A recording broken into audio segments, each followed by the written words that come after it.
previously, the Israelis, the US, and all that. And it's not a coincidence. The Israelis come from Europe.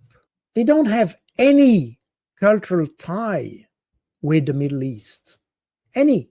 All these politicians that you have in Israel, in fact, have Polish, Hungarian, Russian, or Ukrainian name. I don't know now but in fact, they changed their name in order to look like Middle East people. But Netanyahu, this is not his real name. All these people like Ben Gvir and all that, they don't, Smotrich either. This is not their real name. It's an adjusted name because Netanyahu originates from Poland. So these people, they don't have the cultural background of the region. They come with a cultural background that comes from Central Europe. And that's the reason why they cannot understand this area where they claim they belong to since 2000 years. They have nothing in common with what you have in the region. And that, I think, is one of the factors that explains this inability to understand their adversary. It's also an inability to address, because when you don't know your enemy, you tend to have an aggressive stance instead of trying to talk to him. It's normal human behavior, probably. The problem is that when you are at the level of a state, that you don't play with your foreign policy tools in order to integrate yourself in the regional community. My understanding is that it's very hard to understand a culture when you are not part of it and when you have not, let's say, when you have not been in the country itself for the longer period of time, especially when it comes to those countries that have a very different culture, mentality, logic, you name it, than we do in the West. I have lived in other countries outside of Europe, especially in Africa, North Africa, and all that. So I'm aware of the fact that you cannot just look at the country from far away and make a judgment. Societies are much more flexible than we tend to portray them. They are more resilient. And even if we portray these countries, and that applies to Russia, to China, to Iran, and others, we want to portray them as dictatorships because it's convenient for us. It gives us the pretext to consider them as enemies because of our values, which should be defined, by the way. But anyway, but in reality, and that's something that I have said many times. I'm Swiss. France is just next door. But and both countries claim to be democracies. If with my Swiss eyes, I look at France, I see a monarchy, an electoral dictatorship, the monarchy, because the way the country is ruled is something that has nothing to do with what I know in Switzerland. But both countries define themselves as democracies. The Israelis are very much exemplify the problem, but we can see the same with other Western countries. This inability to consider that Iran, in that case, but you can apply that to China, to India, or to Russia, it's the same thing. These are countries that are highly educated, that have a huge tradition in resilience, in leadership, in knowledge management, not in the modern sense, but in the sense of using existing capabilities, especially academic capabilities and all that. And this inability to understand that the Iranians, because they were the target of so many verbal and economic attacks in the past 30 years, that they prepared for that. And in 30 years, this is more than one generation in terms of human life, meaning that they had the time to create, not just to build weapons, but also to create this intellectual base, this industrial base, this engineering base, this all these aspects to build up a system of defense that we have seen in materialize in the resilience of the country. And the fact that the West is not able to understand that strikes me literally, because this was written, this was explicit, this was there, but we are blinded by our arrogance. And that's very true with the Israelis. And that will probably lead to their total defeat at one point, because when you're having, it's good to be self-confident, and we have to be self-confident. And I think only the Iranians at this stage are able to define exactly what happens and the extent of the damage and the consequences for the future. For the rest, we don't know. But apparently, the damages were, again, I have to be very prudent here because I don't have more indication than anybody, but my view is that this was limited. Probably it had consequence, probably it touched some sensitive equipment, but it doesn't seem to be full-fledged attack on Iran. You see, you have on three sides, and on one side, probably the one that Isfahan, that could have been probably the most vulnerable. They only used Tomahawk missile that apparently provided only superficial damages. In any case, we have seen that Trump has done that a little bit as homework he has to do to please both Netanyahu and probably some neocons in the US government, and that was it. And after that, he claimed a big victory, and that reminded me a little bit what my mother used to do when we were fighting against each other as kids. We were fighting, and I won, and the other, my sister said I won, and everybody won and everybody lost. And to calm things down, my mother used to say, "You have both won." And that's exactly what we have seen here. That was more a question of making everybody happy. The Israelis are happy because they won. I mean, we destroyed this, and it was spectacular and fantastic. And one of my experience in the region is that is there something you can do always with the Middle East is talking about something before struggling and trying to fight. So there is a fundamental issue there that is very strangely, but not very surprisingly, the Israelis have never grasped this idea that the best result you can achieve in terms of security is not to be the strongest and have the biggest army and all that. And in fact, we see that it's failing. The best way to achieve security is to have good relations with people, talk to them. And dialogue is, in fact, the best security. And it's very strange that we see exactly the same thing happening in Ukraine, by the way, that instead of trying to solve the problem by negotiation, as the Russians tried to promote and tried to implement with the Minsk Agreement and others, the Europeans are not so keen to talk. They fight. They provide new weapons. This is the EU foreign policy with Kaja Kallas has never managed to have any kind of influence on all these conflicts. Instead, the only way she took influence was to promise to provide weapons. That she is able to do. So there is a fundamental issue here that I think is worth mentioning. And that's happened exactly the same thing with Iran this time. And we can see that with the time, although the Iranians have, in essence, used the same pattern as we have seen during True Promise 1 and 2. This is exactly the same pattern. The only difference is that during Promise 1 and 2, True Promise 1 and 2, we had the whole pattern of the Iranian response concentrated on one day.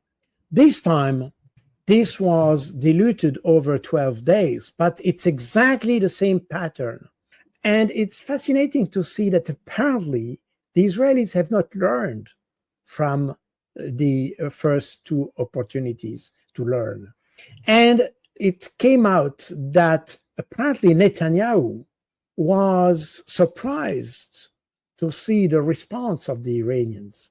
And the Iranians, and always it was widely publicized, so it's not an invention of me, it was written. If you read Middle Eastern media, specialized media, specialized in geopolitics and military matters, you could say that the strategy of Iran was explicit. And it was the idea of dragging Israel into an attrition war. And apparently, the Israelis didn't anticipate that at all. And that's the reason why there is a point where Netanyahu had to call daddy, literally, to call daddy to help, because he was failing. And he could sense that what he started was a failure, because when designing the attack, they didn't anticipate this kind of response. And that shows this inability of the Israelis. You had this kind of Western country surrounded by enemies of the West, enemies in a broader sense, because there were some, in some way, related to either Soviet Union or the non-aligned movement, which for the US was considered as enemy, because you are either with us or against us. And even Switzerland had hard time to use its neutrality, because the US tried many times to put Switzerland into the situation where they had to choose between the East and the West, and Switzerland stayed firm on its neutrality. But that's just to explain that during the Cold War, it was this idea of a kind of a black-white system where you are either with us or against us. And Israel was, in that sense, the advanced position of the West. Rightly, because other countries were, as I said, enemies, not enemies, but let's say not very favorable to the West. But today we have a completely different situation.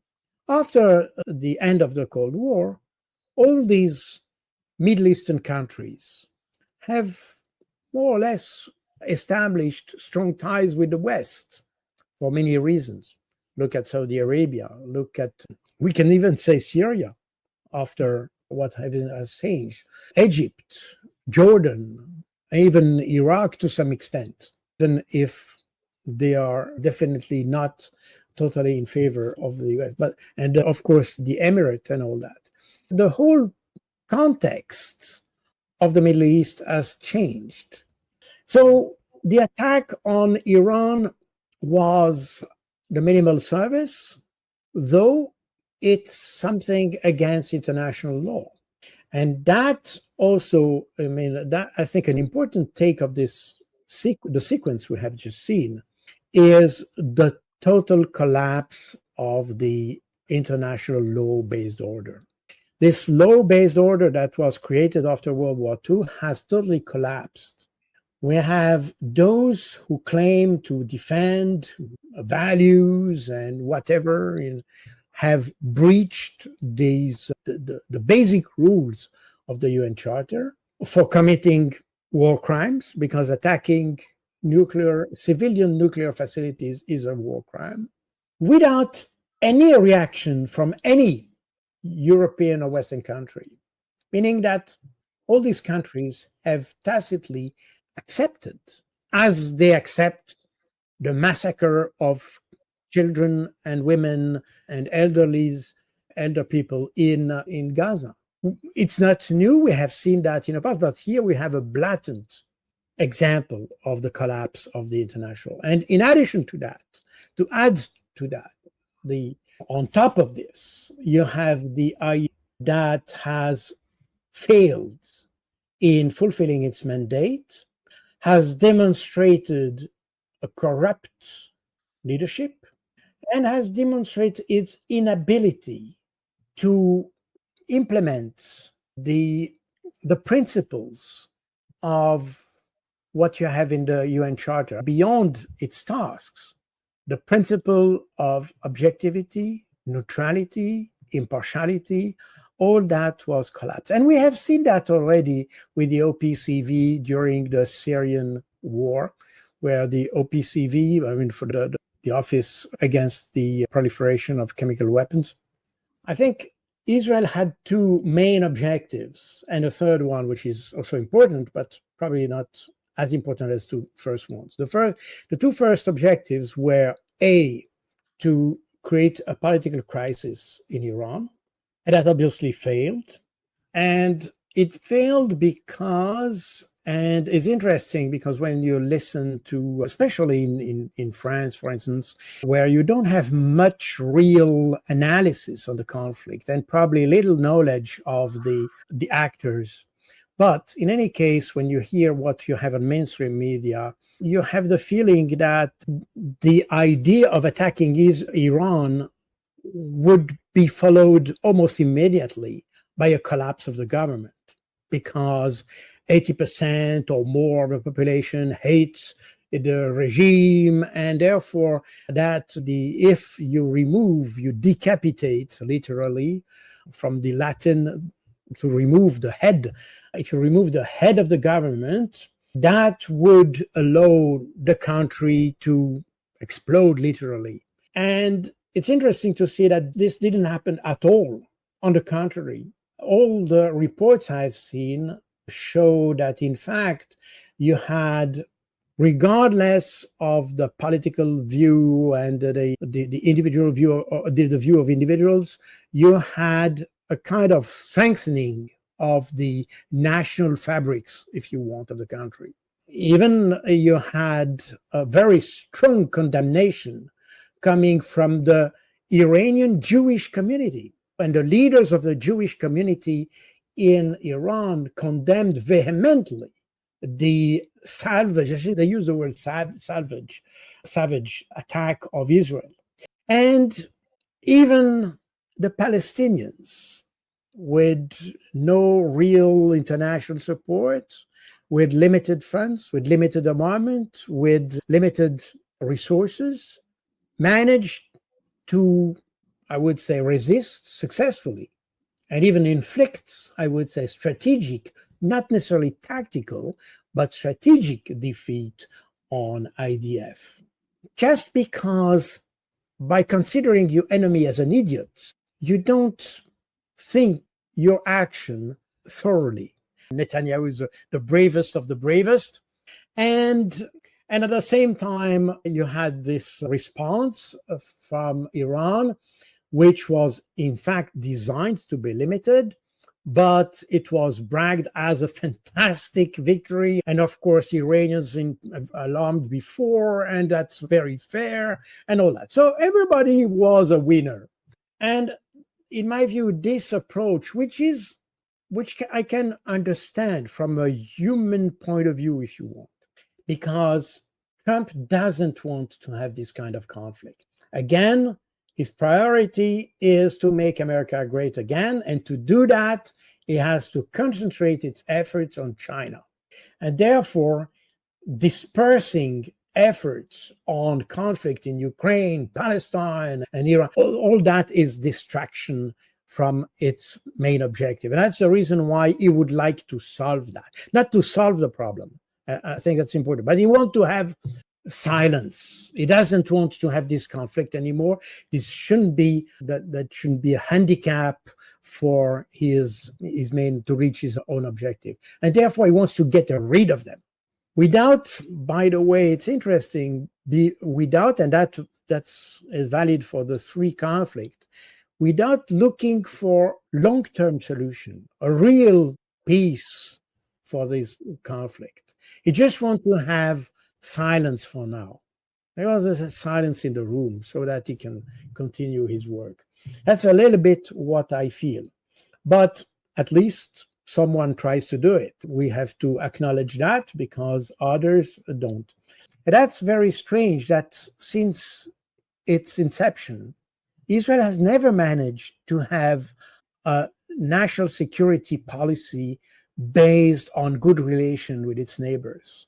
It has always looked at its neighbors like enemies, and therefore had a kind of an antagonistic posture towards its enemies. That's very interesting. And what is even more interesting is that nobody seems to question that. Even among it, you have a few intellectuals that question that, but there are only a few, and probably just in some universities. But there's barely an influence on Israeli foreign policy.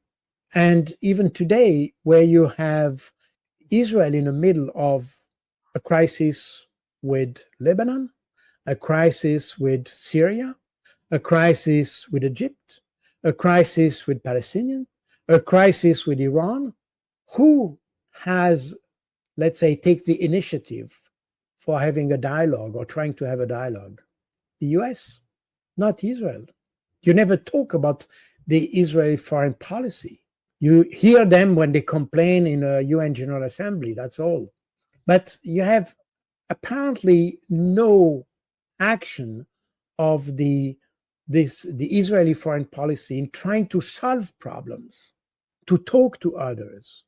And we have seen that has been exemplified by the sequence we just saw last week, or in the last 2 weeks, because we have seen that Iran was able to exhaust Israeli capabilities and capacities very quickly, and that Israel was in fact paper tiger.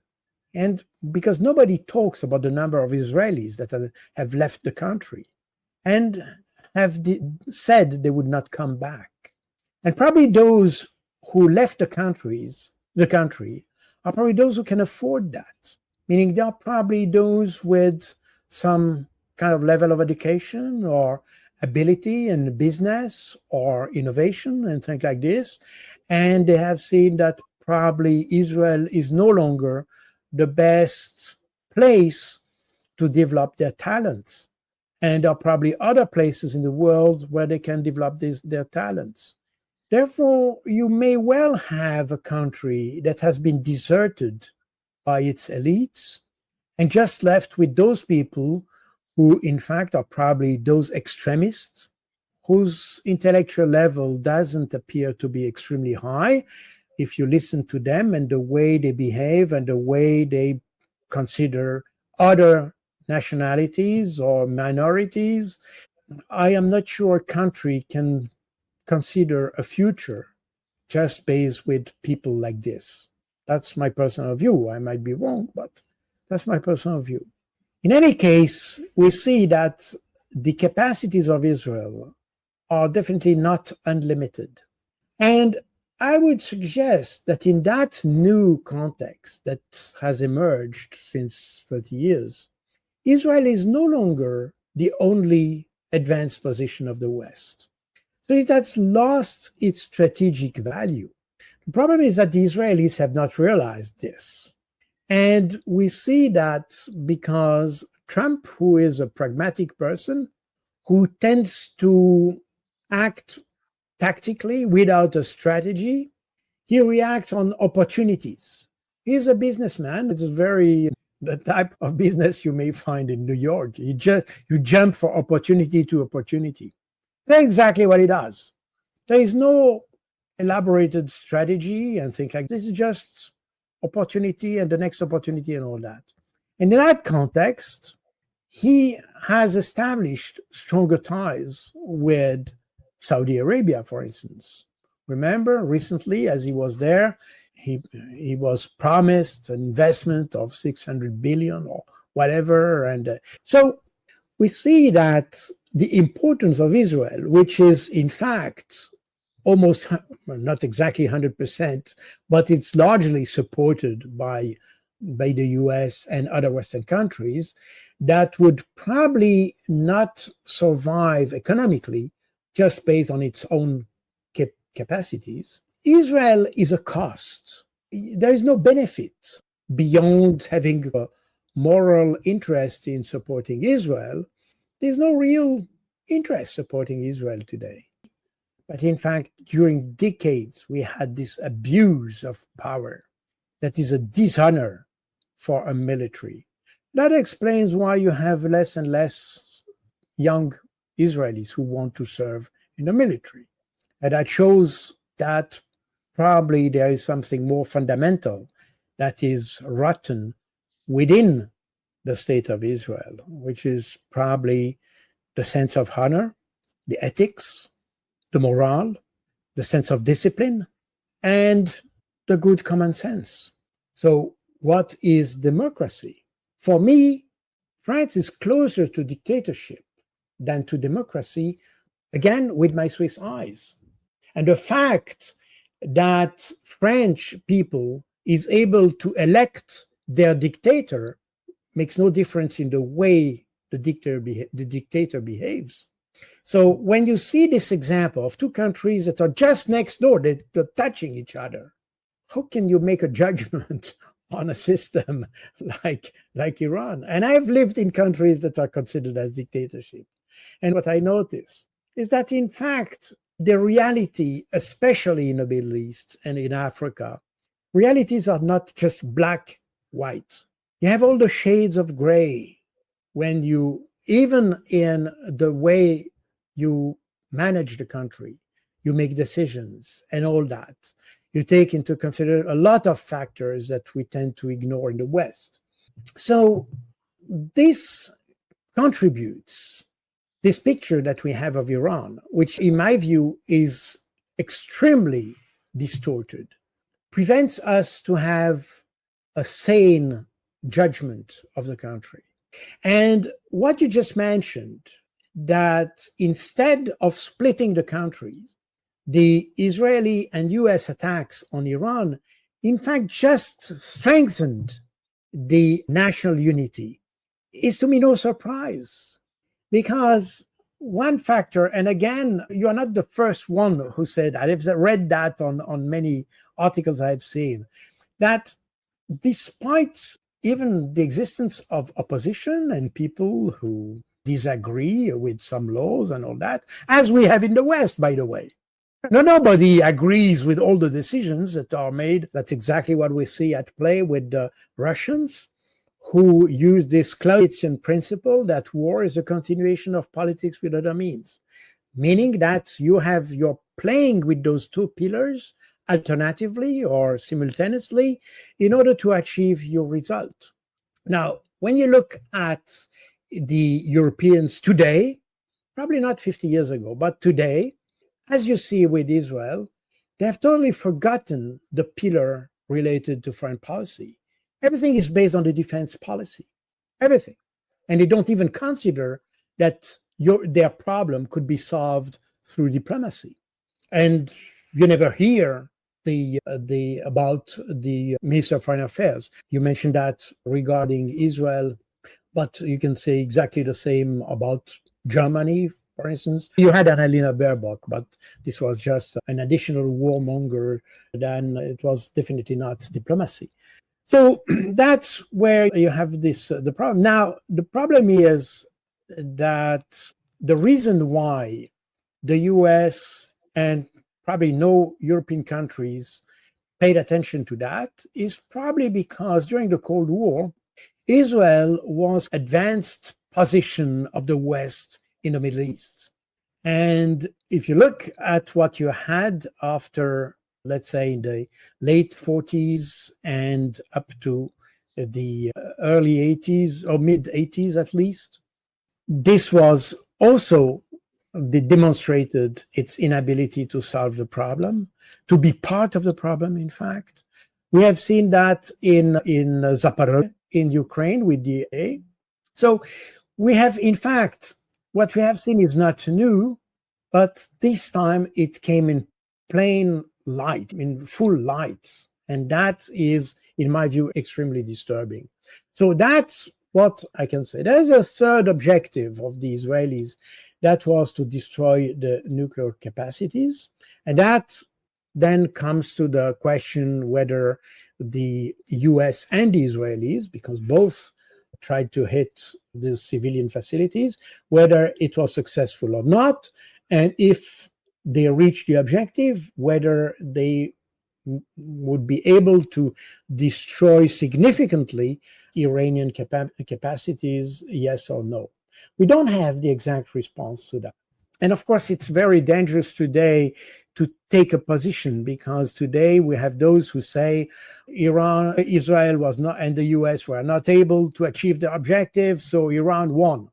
And you have exactly the neocons coming on that side.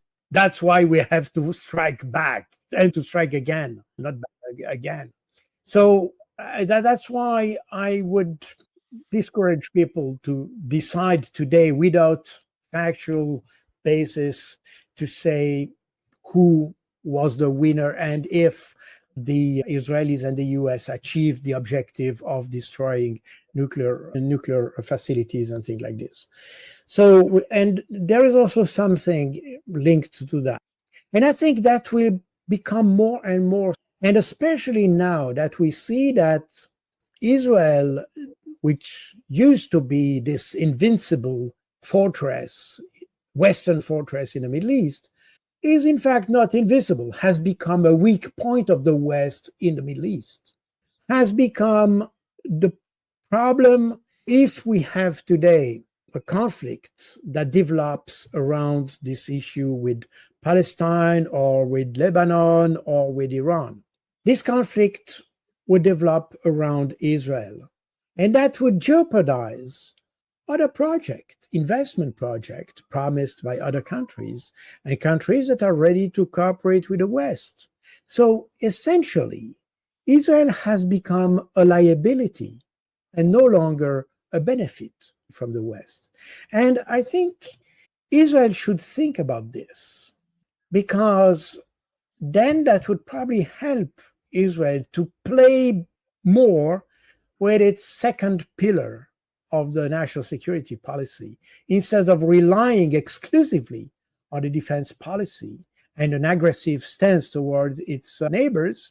Probably I would suggest that for Israel it would be a good idea to elaborate on foreign policy and develop more better ties with its neighbors, try to solve problems related to the Palestinians and solve them intelligently based on the international law and not just based on gut feeling as they do now. And that would probably be the best guarantee for the survival of Israel. You cannot, as you said, it's unsustainable to have a security policy exclusively based on defense. Therefore, here, when we talk about Iran and the rest of the Middle East, we have a completely different, we should have a different way to see this country, but we don't, because most people don't know. Second aspect is that the picture we have of Iran today is largely the picture that was, in fact, created by the US after the 1979, after the collapse of the Shah regime and the government of the Ayatollah Khomeini and followers. And of course, the whole issue there is that the US was losing one of its main, let's say, strongholds in the Middle East, and therefore they had to demonize the Iranians, the Iran as a country and Iranians at large. And that's exactly what happens. With the support of independentist or separatist movements in the Kurds and the Baluch and the Wazi and others in the country, in order to destabilize the country. And that's the picture we have. I have never lived in Iran. I don't know Iran more than what I can read, but I read not just in one direction, I read in all direction, and I try to have the most comprehensive picture of the society. We don't understand this region. I think you know that the Iranians are not Arabs. But for a lot of people, this is the same thing. They don't make a difference between a Persian and an Arab. This is the Middle East. They are all Arabs. They are all Muslims, and period. This is as simple as that. And don't underestimate the stupidity of people.